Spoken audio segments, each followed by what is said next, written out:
The arena trembled with the roars of 100 apex predators. Scaled giants from Drakenfur stood beside feathered hunters from the Talon colonies. Massive creatures with razor teeth and eyes like burning coals prowled the perimeter, their offspring tumbling and snarling at their feet.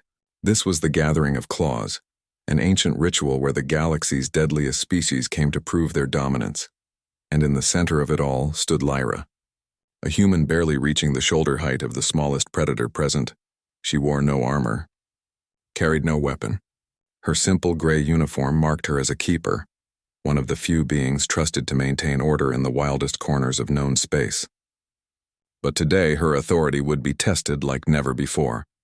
Cairo watched from the elevated stone outcropping, his silver fur rippling with barely contained aggression. As pack leader of the Frostmanes, he had brought his entire bloodline to witness this moment. His eldest cub, Vex, sat beside him, amber eyes fixed on the small human below. The youngster's tail twitched with anticipation. "Father," Vex whispered, "why does the human not flee? She must know she cannot survive if even one of us decides to strike." Cairo's lips pulled back, revealing fangs the length of daggers. "Watch, my son, and learn why humans are the only species we allow to walk among predators unchained." Below, a Dracon matriarch stepped forward, her scales glinting like obsidian in the arena's harsh light. She was 30 feet of pure muscle and ancient fury, her species having conquered 12 systems through sheer ferocity. Her 3 hatchlings circled behind her, mimicking her aggressive stance. "Human," the matriarch hissed, her voice like grinding stone. "You have no place here. This is a gathering of killers. You are prey wearing the costume of authority." Lyra didn't flinch. She had faced down worse than angry reptiles. She had walked through the nuclear fires of Kepler 22b to rescue a stranded colony. She had negotiated peace between species that had been at war for millennia. She had stared into the void of deep space and decided to keep breathing. "Am I?" Lyra asked softly. The matriarch lunged. The arena erupted in chaos. Every predator surged forward, instinct overriding reason. This was what they had come for, to see weakness exposed, to witness the natural order reassert itself.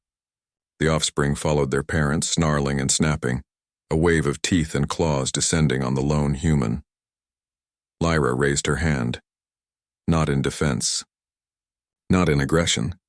Just a simple gesture, palm forward, fingers spread, at shoulder height. The movement was so ordinary, so unremarkable, that it took a heartbeat for its effect to register. Every single predator stopped. The Draken matriarch froze mid-strike, her massive jaws inches from Lyra's face. The Talon hunters halted their aerial dive. The Frostmanes went still as statues, and then, as if compelled by something deeper than instinct, something woven into their very DNA, they sat. Cairo felt his haunches hit the ground before he realized he'd moved. Beside him, Vex had assumed the same posture, sitting upright, ears forward, eyes locked on the human. Around the arena, hundreds of the galaxy's most dangerous creatures had done the same, and beside each adult predator, their offspring sat in identical poses. Silence fell like a physical weight. Lyra lowered her hand slowly.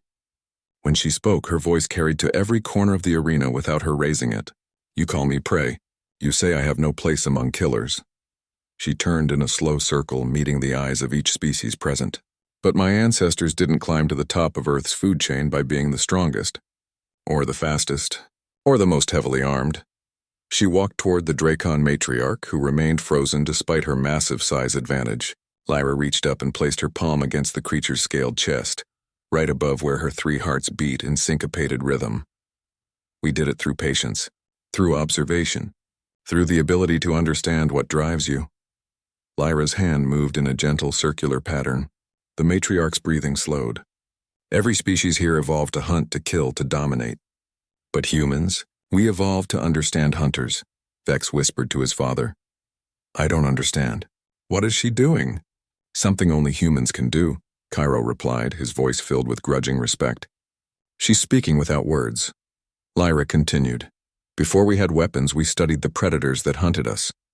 We learned their patterns, their weaknesses, their needs." She stepped back from the matriarch and addressed the entire assembly. "And we learned something crucial. Every predator, no matter how fierce, has a gesture of peace. A signal that says, 'I am not a threat.'" She demonstrated the raised hand again.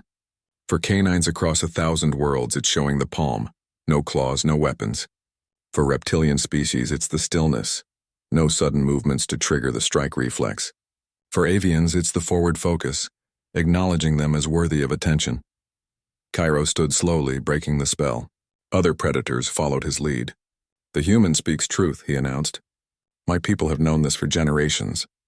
We allowed humans into our territory not because they could fight us, but because they could calm us." The Dracon matriarch lowered her massive head, bringing her eyes level with Lyra's. "You are no prey, human. You are something far more dangerous. You are a bridge between instinct and reason." Lyra smiled. "I'm a keeper. It's literally my job description." Laughter rippled through the arena, a sound that had never been heard in this place before. Predators who had come to assert dominance found themselves charmed by the tiny human's audacity. As the gathering concluded, Cairo approached Lyra with Vex at his side. "My son wanted to know why we respect humans," he said. Today he learned. "You don't need fangs to be fearsome. You need understanding." Lyra knelt to meet Vex's curious gaze. "Your father is wise. Remember this. The strongest beings in the universe aren't always those who can fight. Sometimes they're those who can stop the fight before it begins."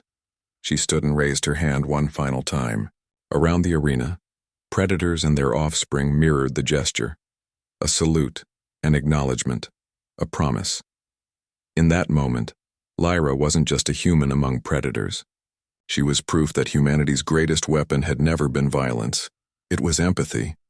And in a galaxy full of claws and teeth that made humans the most dangerous species of all,